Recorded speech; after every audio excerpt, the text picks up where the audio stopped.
Hello and welcome back to the Kicking It podcast. I'm your host, Hospita. I am the charismatic man, Stewart. I am your humble servant, Just Beast. They call me Zazi. They call me Mendes. We are asking you to help us on our road to 100 subscribers. I know you might be listening. Get through the podcast and not subscribe. So please do subscribe and help us to our road to 100 subscribers. So over the weekend, we had a Manchester City loss. I think the second one in 2021. We had a United win, and Mourinho started talking badly.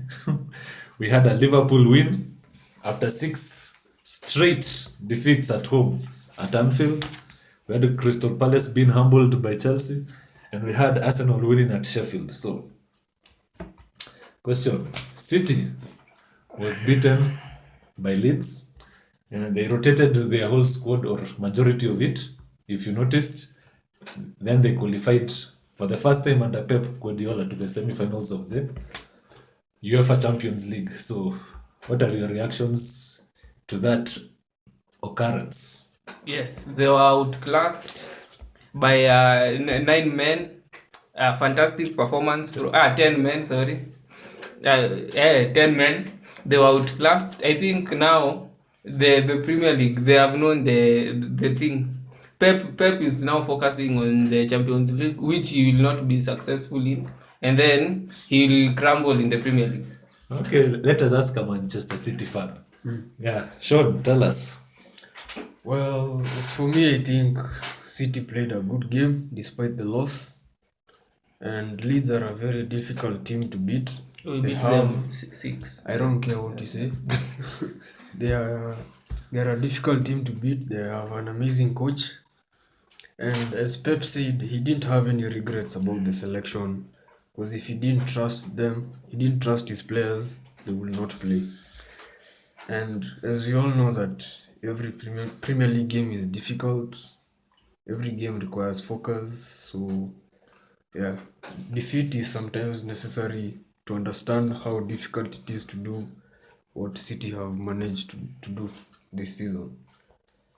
Yeah, but Pep says a lot of things. Yeah. But I think we can also just say he wanted to win, to go to the semi-finals more than he was thinking that a loss would affect him. Yeah. Because still, even if Manchester United win everything and City win everything, they still cannot get to United. But first time to the semi-finals for Pep Guardiola with City. Does he go all the way or does he fumble? I think this is the worst thing he has ever done. I can remember once Kitambo. The last time Man City reached the semi-finals of the Champions League. Yeah. They fielded a weak team in the FA Cup. They were beaten, I think it was by Crystal Palace, by a lot of goals. And then they went to the semi-finals. They did not turn up. This time, the same thing is happening. They are trying to put one competition above the other, and I think it will backfire on them. They are currently on track to win 4 titles. At best, they are winning 1. Yeah, you've spoken a lot and you've said nothing in terms of facts. Facts. So I'm saying they will fumble. So you are asking me if they will go yeah, the but Pep wasn't the manager when they reached that semi-final. Yes, I'm saying the same. Yes, the same thing is happening right now. They are prioritizing the Champions League than the Premier League, and that will cost them. So they will not win the Premier League. And this week, they will not win the Premier League. They will not win the Champions League, and they will be removed from the FA Cup this weekend. Dreams. Let me intervene. Yeah. I think I disagree with what you have said totally, because what you have said is vague. It's not As far vague. as I know, City are fighting for all the titles, and that is something no Yes, other team I'm has not ever done. refusing. They have for the past 3 seasons. At this stage, they're usually fighting for all 4 competitions. Exactly. But right now, what they are doing is prioritizing Champions League, and that will cost them very badly. I don't think Man City have what it takes to overpower PSG. Just simply asking. They are playing Aston Villa. in game week 32. Yeah. They lost to Aston Villa. Yes, because that is the game week the Champions League will be playing. It's okay. We are going to come back next week, and we are going to just ask you the same question. Yeah, yes. But let us ask Liverpool fans, title contenders at one point. Do you agree with Stuart? City loses every title. I said at least one. They will win at least one. So they are in the Carabao final. They are in this FA semi-final. Yeah. Quarter final. Same. Semi-final. Okay. Semi-final Champions League, and there, how many points? 7, or is it 10 clear 11 points. of United? So do they lose all those? No, well, first off, let's try to dissect each competition, or at least the ones that precede after their last games, which is the FA Cup on 17th against Chelsea. Yeah. Now this will be an equally matched game, since Chelsea also played in the UCL quarters on 13th. Man City played on 14th. They both proceeded and they both fielded their strongest players.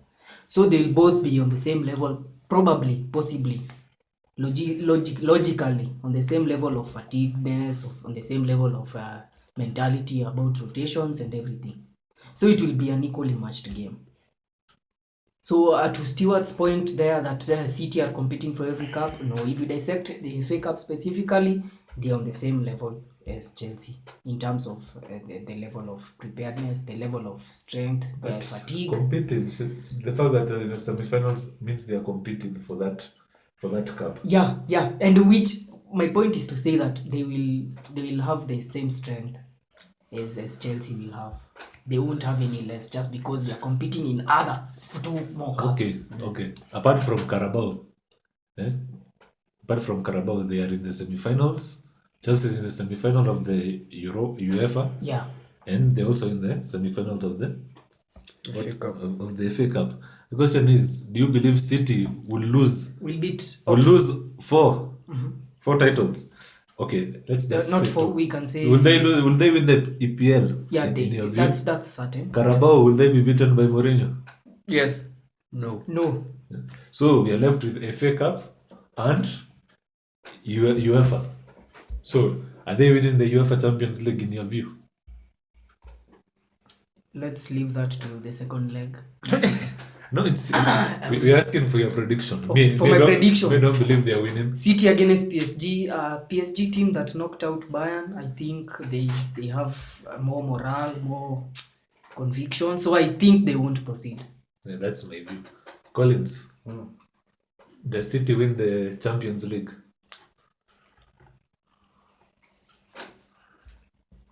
I think City have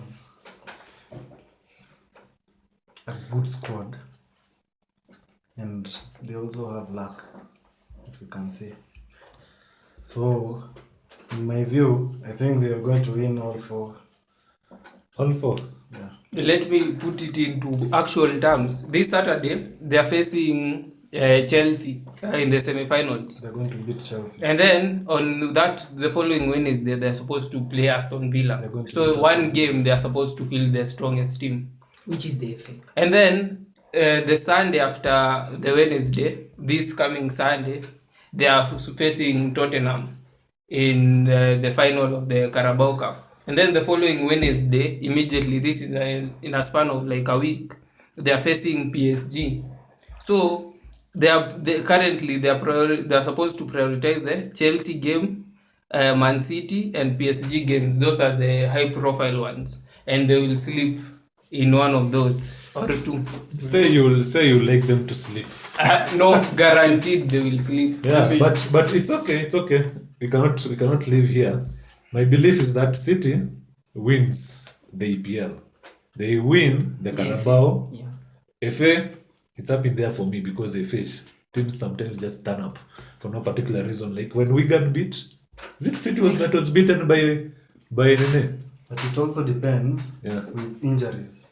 Yeah, and it's what? It's the You semi-final. see Bayern ilichapwa tu juu ya injuries. And whatever happens, if Chelsea proceed, Yeah. then true to my point that Liverpool will finish number 4,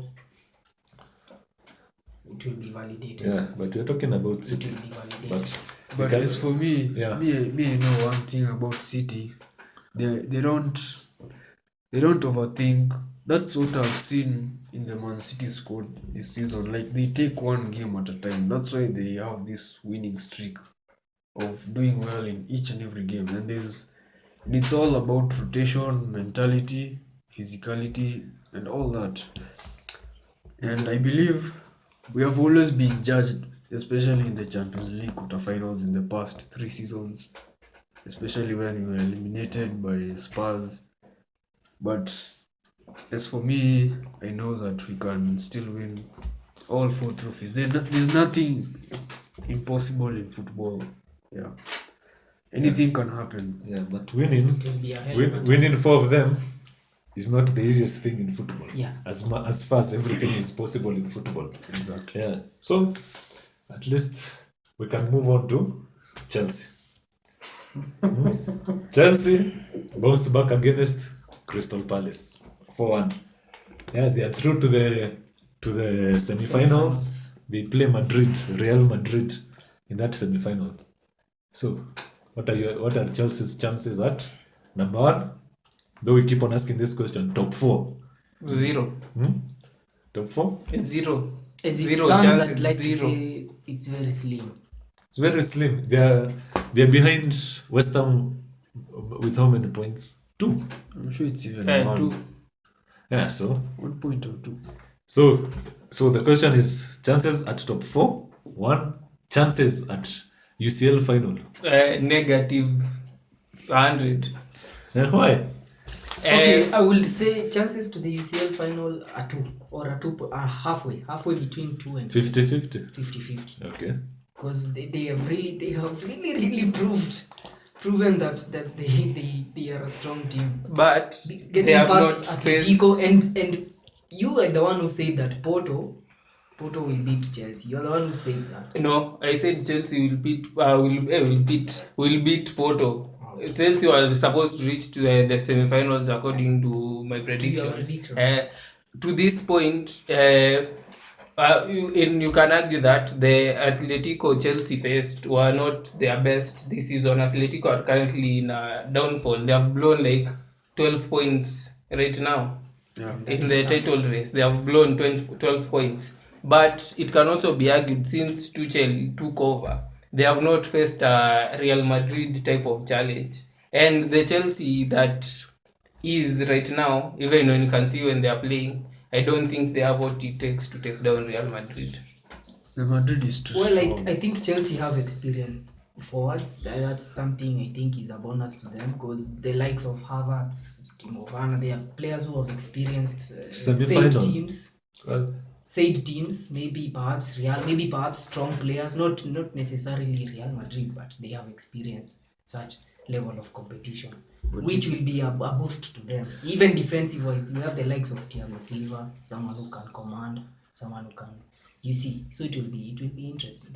To be honest, That's why I I'm saying think it's 50-50. out Because of- Chelsea also have that ineptitude, the level of experience. But to be honest, I think Chelsea are having they will have among the toughest end of the seasons. If you see, they are supposed to face Man City, yeah. West Ham, who are in huge form, Real Madrid, Fulham, Real again. They're supposed to face Man City again in the league, Arsenal, Leicester, and Aston Villa. The only games I see them winning there confidently are like Aston Villa and like the Fulham game. I don't even think they can beat Arsenal. They are playing where? Emirates or Stamford. Stamford Bridge. They can win. Lacazette. Have you seen Yes. Lacazette?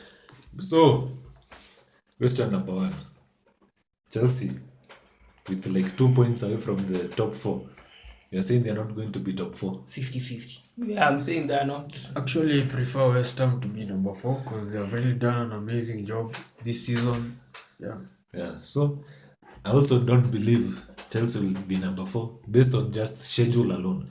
Not the ability, just the schedule alone. Because in the EPL, as West Brom showed them, if you sleep, even as City was shown simply by Leeds, if you sleep, the teams are coming for you. There is no small team, even Sheffield. If you sleep, you're going to be beaten. Even Spurs. So I believe Chelsea end up trophyless this season, in my view. Yes. Exactly. Yeah, in my view. But in the FA Cup, they have a chance. It is the only thing I see. They have a direct They're gonna chance. beat Man City. They're playing Man City. They can't. They have a chance because they have proven that they can bring. They are competitive. We cannot take it away from them that Tuchel has made them competitive. Yeah. So Liverpool had their first win at Anfield after 6 consecutive losses. Yeah, they were beaten by Real Madrid. So they are not going to the semi-finals. So, your reactions, Liverpool fans. Do you still believe Naby Keita was worth starting in the first leg?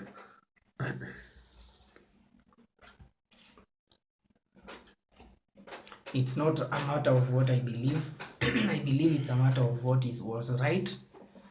And we saw earlier that Klopp put him in the starting 11 because of he was showing a lot of promise during training. So he deserved to be in the starting 11. He did not start him in the weekend. He did not start him in the second leg. So, has to be a very bad decision. Now, unless Klopp was lying to us, telling us that He might be. because he might have been. He might be. Yeah. But as Milner showed, still a better player than Keita in terms of your midfield options. So Keita has not been playing, has not even deserved to play in the times that he has played. Yeah, so I think we can generally conclude that Klopp was lying. Or he's good in training, not good in the actual match. Because I don't understand how you can put Wijnaldum on the bench and start Keita. Even Milner, who played, is still a better option in that midfield. Yeah? So, let's start with better things. Yeah? First win at Anfield after 6 consecutive losses. How do you feel? Don't feel good at all. I think next month, fans return to the stadium. Still not feeling good. But I need more consistency. But you're finishing from top my 4. team. Yes. But I think what Liverpool have lacked this season is momentum from their fans. That is something you guys have lacked. Nah, believe it's I just think Van Dijk depends. not being there. It's a chemistry. Yeah, that's the problem. And also, Chemistry, that's... I believe. Wait, I think also fans. The fans plays matter. a- No, So you don't have fans, you're playing well. As in, You don't have fans, you're playing well. I'm not saying that. I'm just saying. West Ham don't have fans, they're playing well. Man United, though. Where? Man United are worse at home. Where the fans The idea are that I'm supposed to bringing, be. the idea that I'm bringing across is that if Van Dijk was there, It will have been it would be a different season. The same way with Henderson. the same thing that Klopp tends to apply one tactic. Since he lost Van Dijk and he lost, He still employed the same tactic. what do you call this other person that he lost? Henderson. Henderson. With players who cannot really... 4-3-3 is the only formation that you play. That is true. He should have tried something. Yeah. But as I said earlier, it would... Perhaps he didn't choose that path because it would have been more catastrophic. You get... But you see, the same way I was asking you just as the second leg, no highlight, played well against Real Madrid. So what but was still the point? no goal, so... Yeah? The goals come down to what you're finishing, not lack of chances. Because the chances that were created is that Vinicius Junior one and the one that Benzema fluffed his lines. But it was more competitive and there weren't just any balls being left to go across. So he is tactically adept to know that he did something wrong. But why is he not changing? Because as much as Firmino is good, sometimes Firmino hasn't been good enough. So I'm asking, is it time for you to look for a natural number 10? Actually, there have been talks, rumors that I've been seeing. We are not quite certain. No one is, I'd say, but there are rumors about perhaps two or maybe one or two of the forwards maybe being Linked to other transferred. clubs. Yeah, Yeah. and us getting, Wijnaldum, you're selling because you're not renewing the contract. or maybe it's being like Wijnaldum is going to be sold because so far, no news about No you wanting to contract. renew. Yeah, And might, he's a really good player. might end up at Barcelona. Which I don't mind. Yeah, so Because you have many. I'm asking you, number 10, you don't have a creative. Firmino has been what he was. Firmino can, Number can, 9, just, can but- just go back to Brazil. But Firmino is no Benzema. In terms of false nines, he's not even Harry Kane. Eh? So What we need is a tall person, an aerial threat. you don't want a creative person because that is the thing. Because in Mane and Salah, most times you've got good finishers of the ball, given enough opportunities. Yeah, but you don't have a creative or somebody that links up play, and that is what Firmino has been doing. That's why I'm asking: is it time for a natural number 10 at Liverpool? Because you don't have a natural number 10. Exactly. Yes, I think it's time. Firmino can go. He might not go, but he may not be employed as a false nine as he has been employed. So I believe you need a false nine, and you need a replacement for Trent. Not really replacement, backup for Trent. Why? Trent is not good at defending. That's why we have Van Dijk. No, you should have another right back. You see, That is a problem because if you find somebody that can bring the game to Van Dijk also, that is occupying Van Dijk, and Trent is the only weak option that you have. You understand? Because if they target Trent anytime that anybody targets Trent, you're in a problem. Now, in the 2 seasons that Van Dijk has been around, he has been able to foil. He has to cover up for whatever goes wrong in the wing, as says. But as you notice, Robertson is an attacking fullback, isn't it? But have you ever seen a team come into the tactic to attack through Robertson? Because Falls back. Robertson defends and knows how to cross the ball forward. Now, Trent goes forward, world class. Cannot argue. you can say that Trent maybe you can attribute it to the lack of stamina, and I think No, Trent has a lot of stamina. no, you He cannot runs compare the Trent's entire stamina game. to Robertson. But he doesn't even know, compare. He does not defend. Very different. But Stamina does not does matter. He does not know how to defend Trent. unlike That is the Wan-Bissaka. problem. Yeah, you see, fullbacks, Chilwell. As bad as Chilwell is just going forward, Will Chilwell can defend. Understand? Now the thing is, You know why to I give you thought tactical I- diversity, when Trent is being overwhelmed, put a player that cannot be overwhelmed. So you stop the best attack that they are. So you want So us what to- do you mean? want us We to have two play right another- backs in the game. No, you have a backup for Trent so that when he's overwhelmed, he can fill in. So another centre back. I don't. No, another another full- fullback. it means Another another fullback. fullback to actually replace Trent. Yani Trent won't play. When No, he gets that's what to I'm- give him that I'm competition, saying like competition. in Man United, Oh. Luke Shaw and Alex Telles. Okay, I get what you. So I get what you're saying, but that's not really healthy because look at Manchester United now. That's actually healthy. Telles is being Shaw No. has become better. Plus Shaw has Telles become better. plays. okay in terms of output of the work rate. Yes, it's increasing, but in terms of morality, It's still, You just feel it's Telles is in like- no See, like the way in a top football This is the club there's best. supposed to be competition in every position. Yeah. If there is no competition, a player can just sleep but because who does will Robertson replace him? really have competition? So far, to the best of your ability, he has been top tier. Yeah. But Trent, over the seasons, has proven his He cannot ability defend. when there's a team that can do that. So I'm asking just for us, you require somebody like Suarez at Arsenal. Not a world class player, but he can defend simply to avail or to refuse that team from And I don't think you guys understand Liverpool's tactic as much as maybe I think I do, because I don't see any problem with Trent. I'm See, not his saying we problem have. is We're not saying that. he's not the best defender. We're not saying that he has a But problem. that's we're only being saying highlighted due to lack of we are saying our that former players, Van Dijk and You see now, the problem is without Van Dijk, it's highlighting the problem that Trent has. and it's not really Van a Dijk- problem, it's no, highlighting the as in, loophole that Liverpool It's has. not. Trent, It's because not I don't particularly see a the problem. loophole. It's a problem.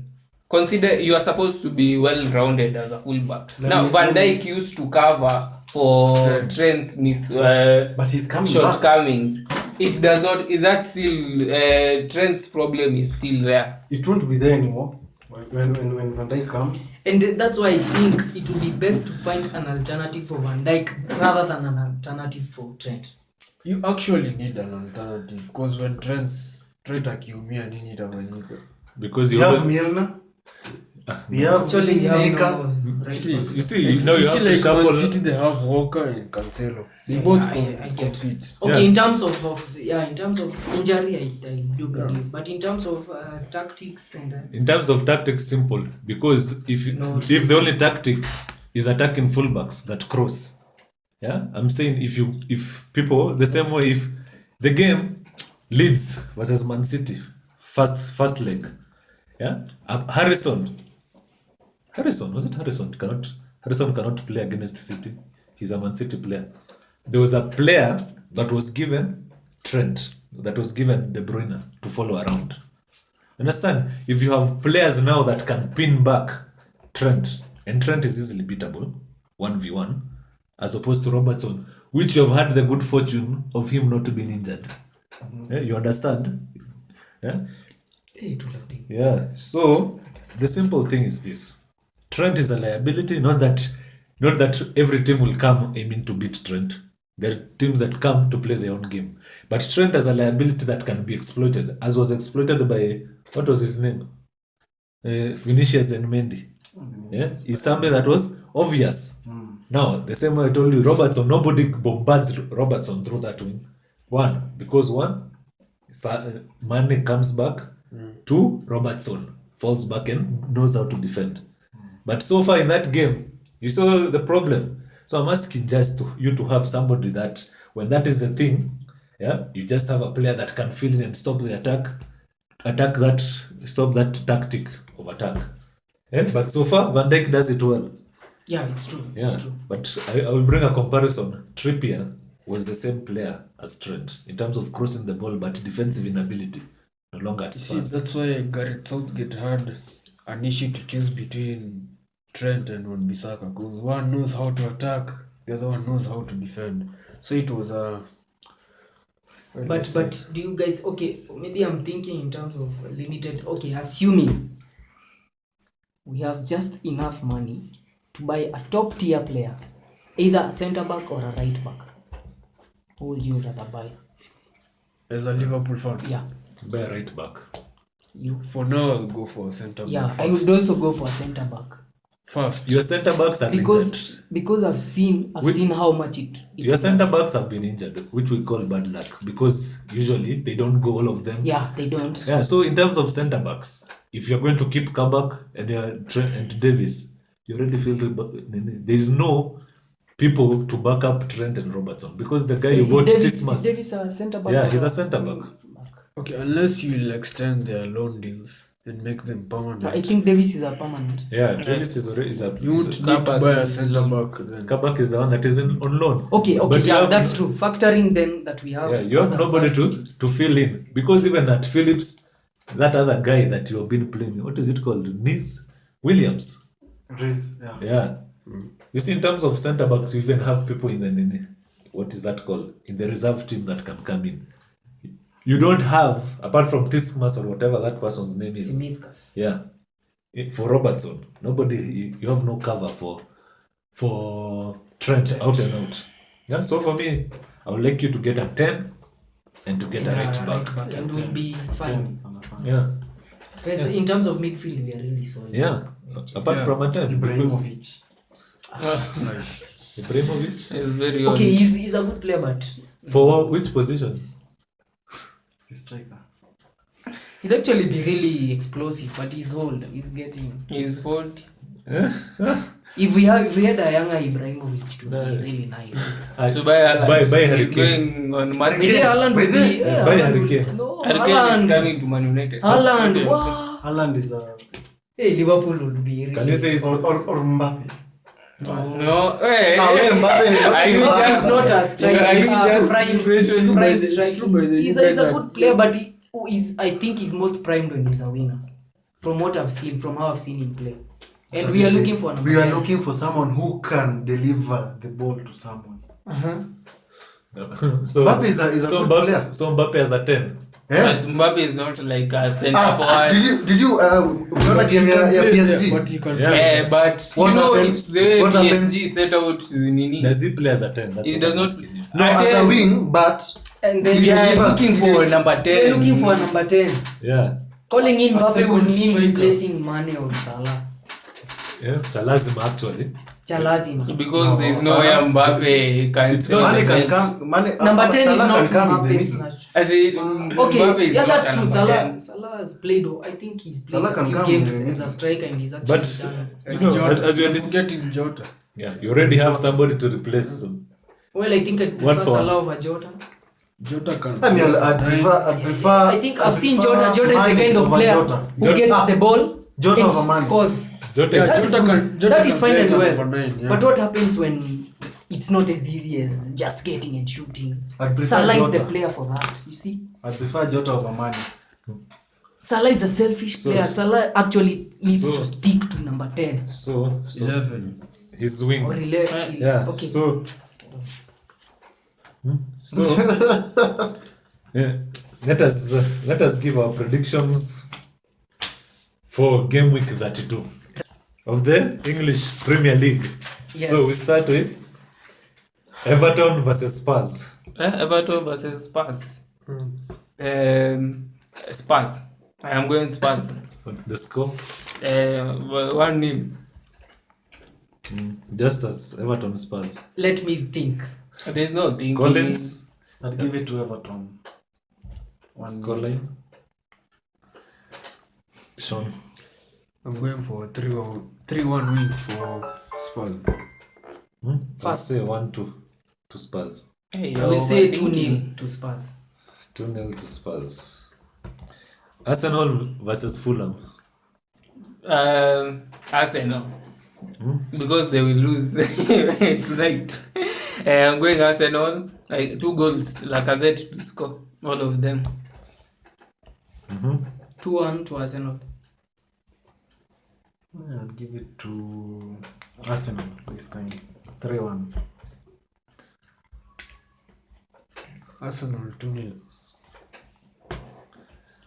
Say 2-1 to Arsenal. United Burnley. Easy. 3-1. Because Man United and clean sheets 0. You're at home. It does not matter. Just Give me a minute to think. We'll proceed to. They're in good form, so Manchester United 2-0. Sean. 2-1 to United. 3-0 to United. 1-1. Leeds. Leeds have 2-1. Leeds. Easy. Trent. That day you'll know why Trent is garbage. Yeah. Jota and Mane will score. On goals.